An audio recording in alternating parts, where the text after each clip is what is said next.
민주파출소 현황부터 말씀드리겠습니다. 오늘 9시 기준으로 929명이 방문했고 356건의 제보가 있었습니다.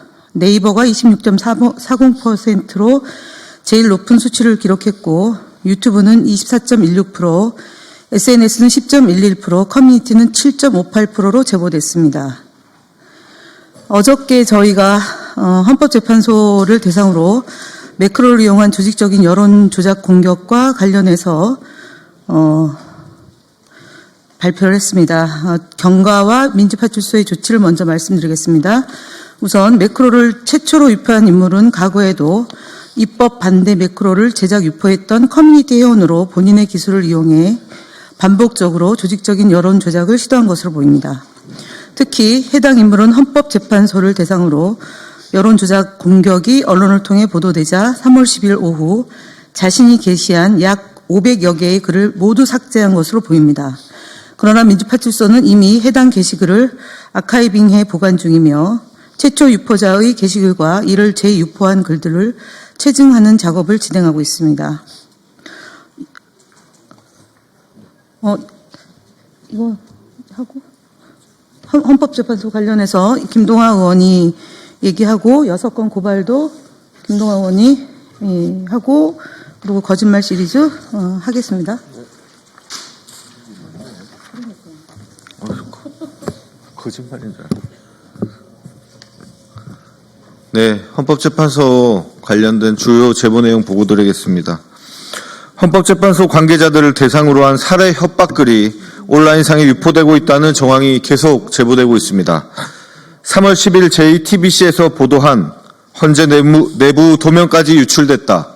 100m 이내 진공 상태 선포라는 기사에 가결시키면 헌재 안에 있는 거 다 죽이고 내 목도 따라갈 거야 등의 살해 협박성 댓글이 게시되었습니다.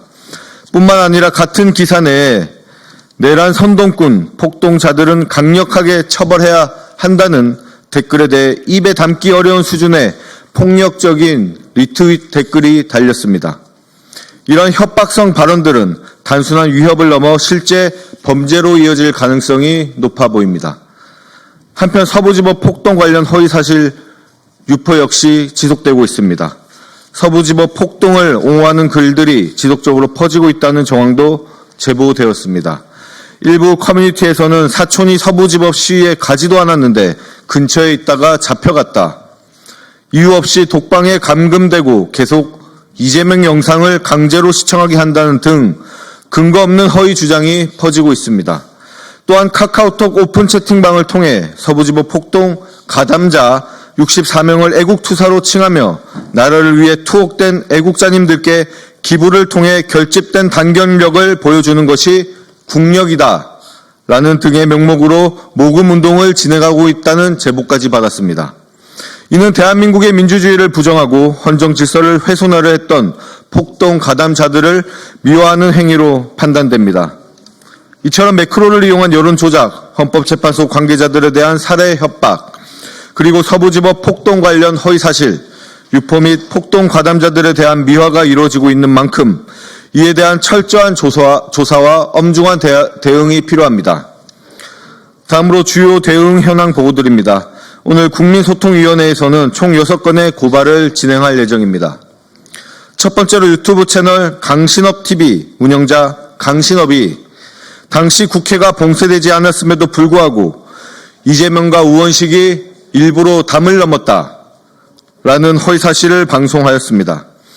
그러나 당시 국회는 실제로 군과 경찰에 의해서 봉쇄된 상황이었으며 국회 경비대장 또한 출입 금지를 명한 바 있음이 명명백백하게 확인되었습니다. 이에 강신업이 명백한 허위사실을 유포하여 우원식 국회의장과 이재명 대표의 명예를 훼손했다고 판단하고 정보통신망법 위반 혐의로 경찰에 고발할 예정입니다. 두 번째로 인터넷 언론사 미디어 CCBB와 해당 기사 작성자가 지난 3월 1일 고발뉴스 민주당 눈 뒤집혔나 미성년자 시위 동원이라는 제목의 기사를 통해 민주당이 3.1절 집회를 앞두고 미성년자를 동원했다는 허위 주장을 보도하였습니다. 그러나 이는 전혀 사실이 아니며 근거 없는 허위 보도를 통해 민주당의 명예를 훼손한 것이 명백합니다. 이에 미디어 CCBB와 해당 기자를 정보통신망법상 명예훼손 혐의로 고발합니다. 세 번째로 인터넷 언론사 스카이데일리의 칼럼 작성자 조희문이 이재명이 성남시장 시절 각종 개발 사업을 통해 수백억 원의 비자금을 조성하고 이를 선거 비용과 변호사 비용으로 사용했다는 허위 사실을 적시한 내용과 이재명의 공직선거법 위반 사건 관련된 허위 사실에 관해서 고발할 예정에 있습니다. 다음 네 번째로 역시 스카이데일리와 해당 기자가 작성한 김대중 전 대통령이 내란을 선동했다.